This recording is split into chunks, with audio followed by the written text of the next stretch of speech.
Right, we'll make a start then, seeing as we've gathered you all together.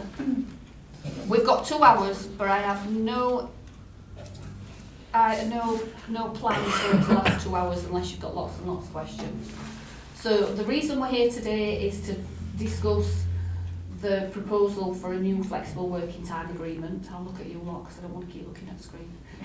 This is being recorded, so those people that aren't here today will have the opportunity to log in and hear exactly what we've said, as we've said it, be able to hear your questions, be able to see the presentation, so everybody will get exactly the same message. But those that aren't here today will also have the opportunity to meet with either me, Jenny, one-to-one, small groups, as can you if you've got any questions as well.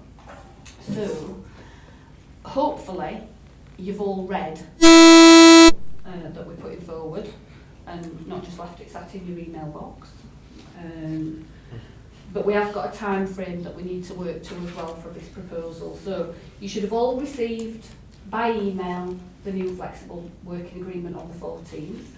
Today is the first opportunity that we've got to meet.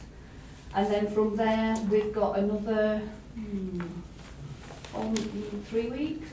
3 weeks until we're saying that the 30-day process is finished. So meetings, comments, questions, suggestions, whether you like it, whether you don't like it, anything at all that you want to contribute, you need to have done so by the 12th of November. And then the week following that, we'll sit down and we'll go through all those comments, we'll look at all the likes, don't likes, new proposals, and we'll come back to you on the 22nd with train arrival at the station with what we think is the final version. And what we hope to do is have this implemented by 2nd of December. Okay, so first of all, are there any questions about that? No? Okay. So what I've tried to do today is outline what we hope today will provide. So explain to you why we need to change, outline what the proposed changes are, and give you the opportunity to share your opinions and your ideas. Don't feel like you have to. I'm not going to put anybody on the spot and say, what do you think? But if you have got something to say, or if your colleagues that aren't here have asked you to contribute something, then please do. It is for us to listen as much as it is for you to listen to what we think as well. So, this literally spells out what you should have picked up from the agreement, but maybe in with a little bit more clarity. So the reason we need to change is that the current policy we have, the current agreement we have, only allows for a 9.5-hour working day over a 10.5-hour period. And obviously what we've done now is we've started introducing working patterns that allow more than 9.5 hours. So we've got some people working 10 hours, we've got some people working 12 hours. And the policy doesn't actually fit that working arrangement. And we can't just say, work outside policy if you feel like it. We've got to have something that we agree to. For a long time, we've been asked if we can allow start times before 7 o'clock, and this proposal actually does that. At the moment, anybody starting before 7 o'clock is working outside of the formal agreement that we have, even though we've said informally we could do that. And the current policy says that you can't work beyond 5:30. Well, again, for those people that are working 12 hours, a lot of them are working through till 6 o'clock. So a new policy needs to support that type of working as well.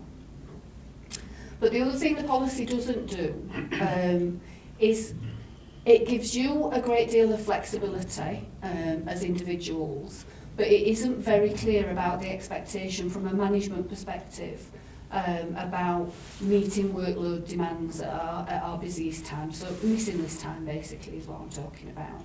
So I felt that it needed a bit more clarity around that. So the changes, rather than have hours between 7 o'clock and 5:30. It allows for the office opening hours to be 5 a.m. through to 9 p.m. So that's a 16-hour period where you can fit in working up to 12 hours a day. There's no set time allocated for lunch. So the old policy said that you had to take your lunch between 12 o'clock and 2 o'clock.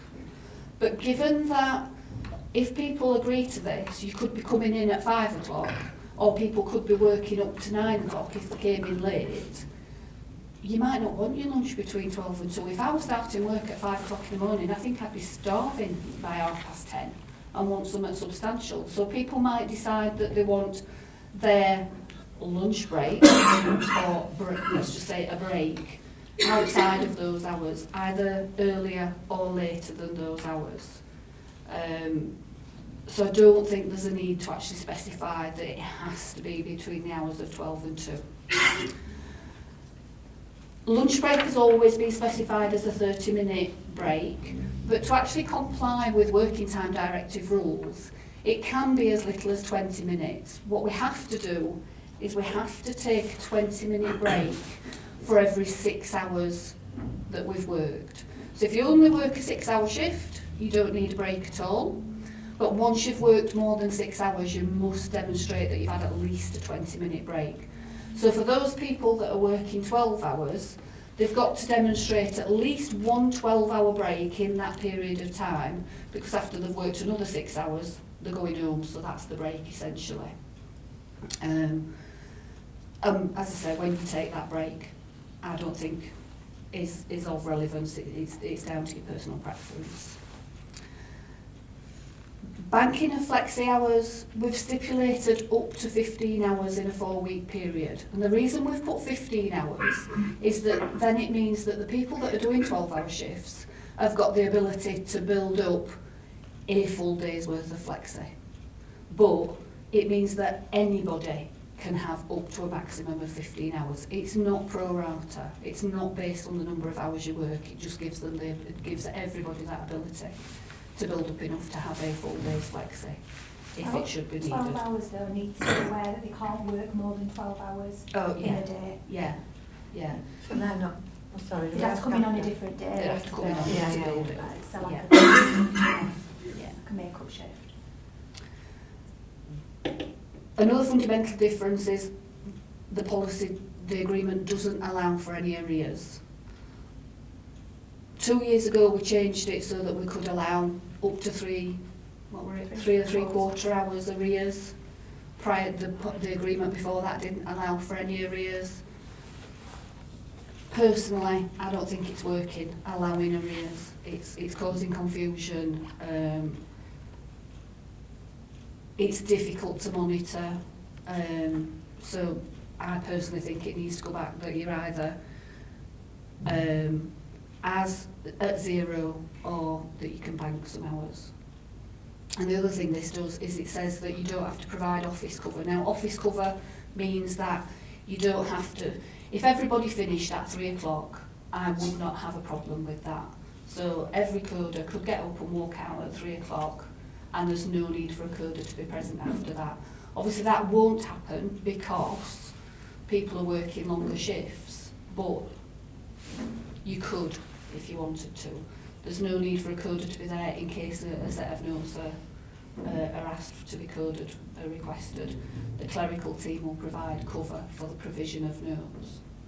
What you do need to be there for though is for mentoring and for engagement duties, and they might fall beyond 3 o'clock, but that's something as a team that you can work out amongst yourselves, and then you know what's required as a workload. So if you've got trainees that are there until 5 o'clock, then you've got to work out between you how are you going to support those trainees up till 5 o'clock if they're not able to work independently.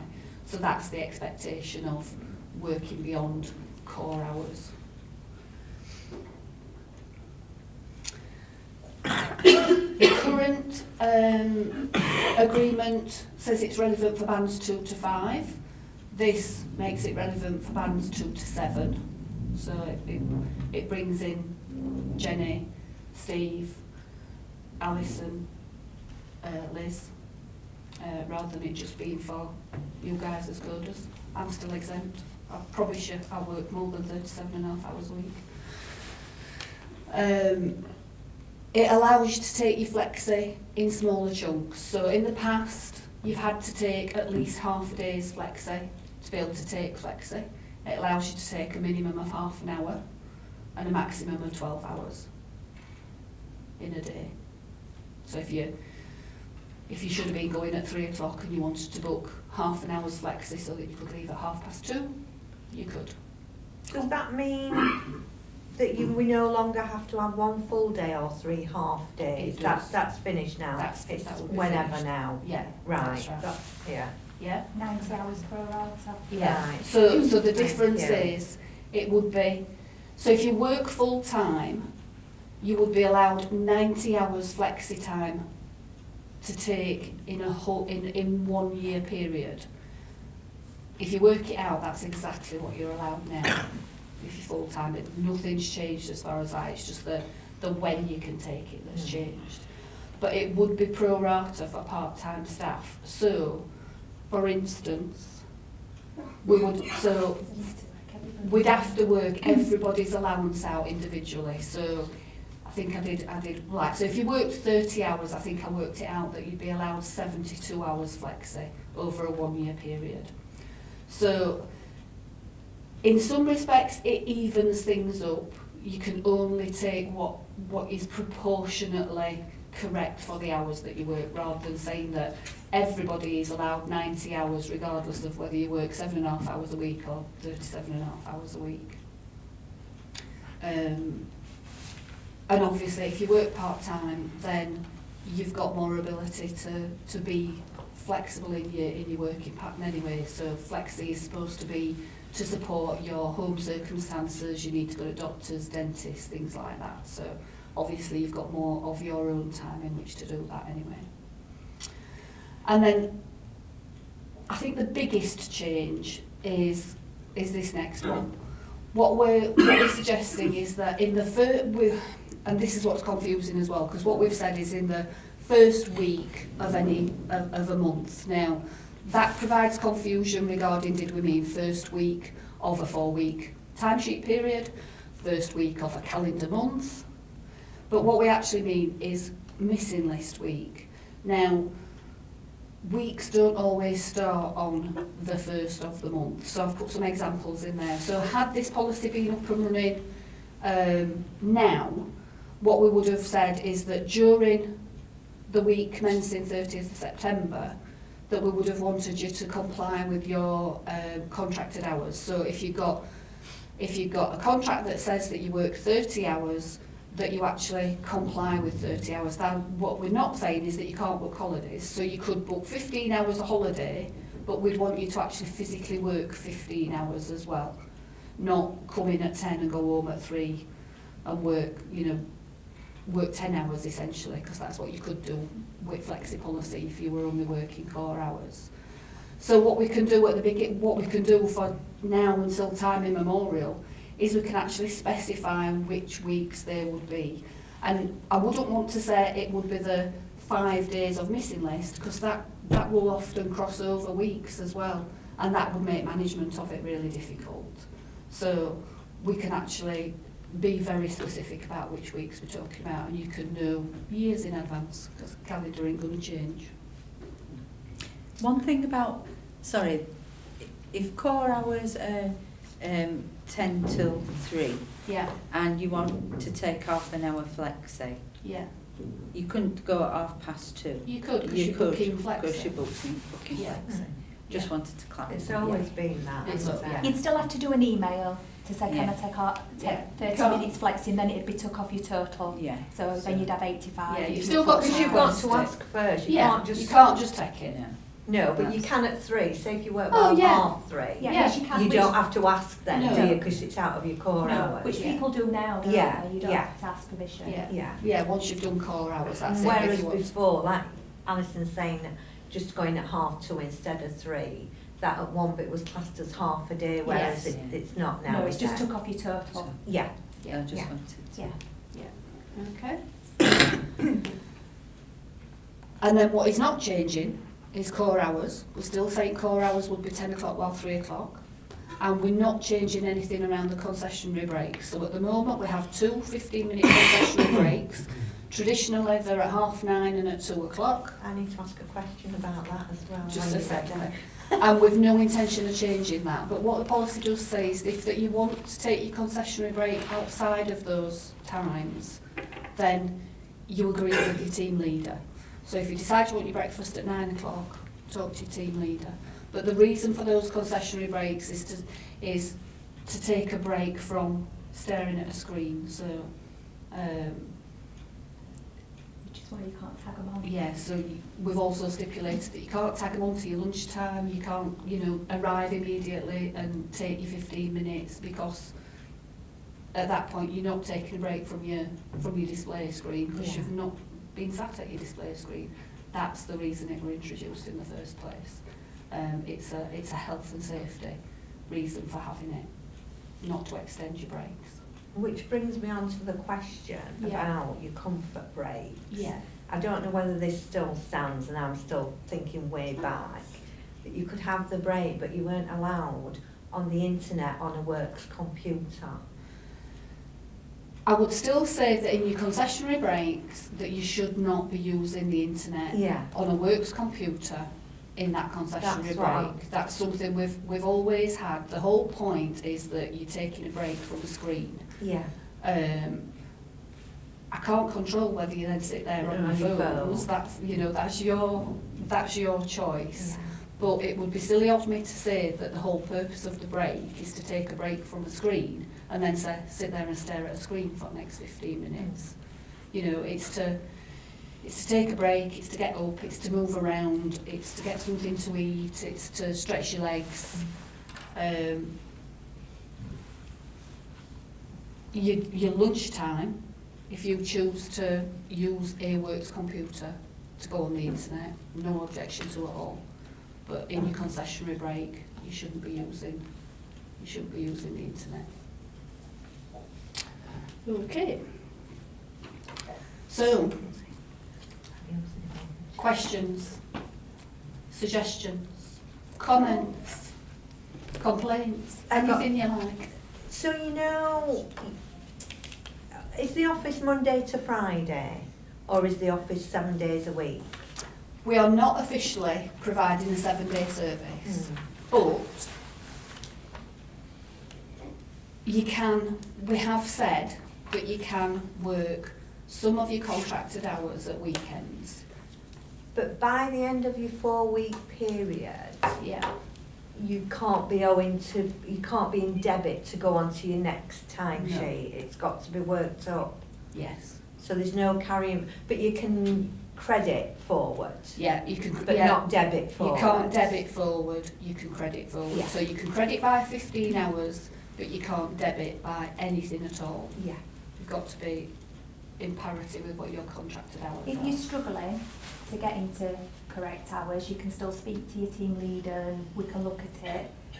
Because obviously we have put that in the policy Yeah. anyway. If Yeah. people are really struggling for whatever reason. But it's then, So it's then essentially down you to could a- have your Saturday as part of your working week. Yes. Yeah, right, Yeah. okay. Yeah. And the other thing that is explicit is that unsocial hours payments are valid as well. So if you're starting before 6 a.m, so if you're coming in at 5 and working while 6, you can claim unsocial hours payments 5 o'clock while 6 o'clock. If you're working after 8 o'clock at night, unsocial hours payments are valid from 8 o'clock until 9 o'clock. The rate at which you get paid is according to Agenda for Change terms and conditions and is different dependent on band, and that is in the policy. What if you was regularly using those as your hours to claim more than your hourly rate, if you like? Do you know? Yeah, so what we've said is if there's a regular need for it, then Then you would look at different circumstances. yeah, we'll look at each individual circumstance and have a discussion with them. So just as we've said that if you think you're going to be in arrears for whatever reason, it's not a case of get in arrears and then expect us to go, hey, what's happening? Come and tell us first. Actually preempt that situation and have a conversation with your line manager. Explain to them why there's a problem, what you're thinking about, how you're thinking about possibly pulling it back. They'll ask you what they can do to help. We're not going to say, oh, no, definitely not. We're still going to be as flexible as we've always been. But it's about communicating, and it's about agreeing, and it's about us understanding why and what's causing an issue. But yeah, if there's a need to work regularly in a weekend rather than in a weekday, then we'd want to discuss that. We'd want to understand why, and we'd want to help with that. I'm not saying that in the future we won't have a service that is a 7-day service. I think that's certainly what I'd like to get to. It's what the Trust would certainly want us to get to, but there's no rush to get there. Let's concentrate on what we're doing at the moment. Anything else? Hal, I'm sure you're very quiet. They're asleep. Wake up! We're under spotlight. Got any questions? If you're up or down now, if you're down now, then have you got to get rid of it before it comes into practice? Well, if people are down now, then what I would say, before introduction, at least have a conversation and have a plan in place for how quickly it's going to be brought down. Without knowing each individual person's circumstances, I'm not going to say you absolutely must be at 0 at best by 2nd of December. I would say discuss it and come up with a plan. Also, people's contracted hours in that first week, if they're like 12-hour shifts, you wouldn't be expected to do your 37.5, you'd be expected to do your 36, and your make-up shift could be done within the 4-week period. So that's anybody that does make-up shifts to make up an hour or a couple of hours. Brown towns? Yeah, no, did you ask about the 2 weeks at the end of March, the year end, no annual leave? It is only 1 week, isn't it, for the last week of March, you know, for the... For annual leave, you yes, mean? it's Yeah. the last week of March. Yeah, and at the moment what we're saying is the last week of March, nobody can have annual leave. And the reason we said that is because Sheffield schools have of the first 2 weeks of April off, regardless of when Easter falls. So ideally what we'd like to say is that the first week in April nobody can have annual leave, because that's when, if you think about it, we've got the most pressure. But that would be unfair to a huge proportion of our staff. So to make sure that we get the maximum amount of people at work and as much work done as we can prior to that week, we've said the last week in March. Now, that can be reviewed every year dependent on when Easter is and dependent on changes to school annual leave, to school holidays, because sometimes Easter will fall in March, and things might change. So yes, some children go to, sorry, go on. Some people's kids go to out of Sheffield school, Derbyshire school, so they'll need to be taken into account as well. Yeah, so that's why we say it really needs looking at on a yearly basis rather than saying, right, this is it forevermore. It's something that's part of the annual leave policy, and it's something we need to stipulate at the beginning of, well, before the beginning of each annual leave period, so that everybody understands where they are with it. So I think that's something that at the very latest we need to be stipulating in April for the following year, rather than leaving it late, and then everybody gets the opportunity to say what problems it's going to cause them, or and to explain why it might not work. But that's the whole point of it, to try and make sure we've got as much work done prior to year end. Thank you. Okay. there anything else? I've got a question. You said that tells have to be around if they trainees in the office. Not So necessarily.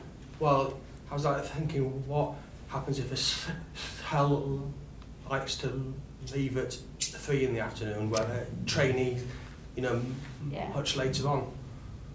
I didn't specify cell. So what I'm Oh, right, saying, okay. what I'm saying is that someone needs to be available to assist, to help to help with queries, but it doesn't necessarily have to be a cell. It has to be determined as a team what provision you're going to provide for the guidance of your trainees. Now, some of your trainees will be at a stage where you think, well, I can leave them X, Y and Z and they can work perfectly independently. What you've got to think about is, what are you leaving them with to do? If you're leaving them with no guidance and just leaving them to their own devices, then that's really poor of us as a team anyway. But if they're happy to work alone and they've got work that's appropriate for them to work alone, they can be left alone. But you've got to consider it. It's just something that as a team you've got to consider. It's not down to one individual. It's not down to one particular grade of staff. It's down to what is appropriate for the people that are staying behind. Not, yeah. So it's just, you just need to communicate, work it out between you. Yeah. God, you're all so quiet. You're never this quiet. So what I've done, obviously, I don't expect immediate responses. You've got time to think about this. So what I've done is I've got a form that I want each and every one of you to have, and it's got some questions on it. Putting your name on it is optional. I don't mind receiving anonymous forms. So it says, what do you like about the proposal and why? Is it good for you personally? What do you dislike and why? And is it detrimental to you personally? Have you got any questions, or do you require any clarity? And do you have any changes to suggest? So just 4 things that I want you to think about and let us have by the latest 12th of November. Those of you that want to have meetings, just email us and say that you want some time. Say if you're happy to do it as a group, say if you want to do it on a one-to-one, and we'll figure out how we get the opportunity to speak to everybody. Those that are not here today will be provided with a link to the recording of this, so they'll be able to hear exactly what we've said, exactly what we've discussed, and be able to see the presentation. And everybody will be provided with this feedback form. Is there anything more that you can think that we need to do that we've not considered? Other than it being just totally wrong day, it's a Monday and it's a Monday morning and hardly anybody's here, and sorry, we didn't have much control over that. Is there anything else that we can do? No? Okay. Right, well, Steve seems to have done his IT duties beautifully. Glad to see that he was needed to do loads. Where is it? I can't even see it. He's out in the He's room. out in the room. Oh, he's there. He's there like... Fading into chairs. So, thank you for listening. Thank you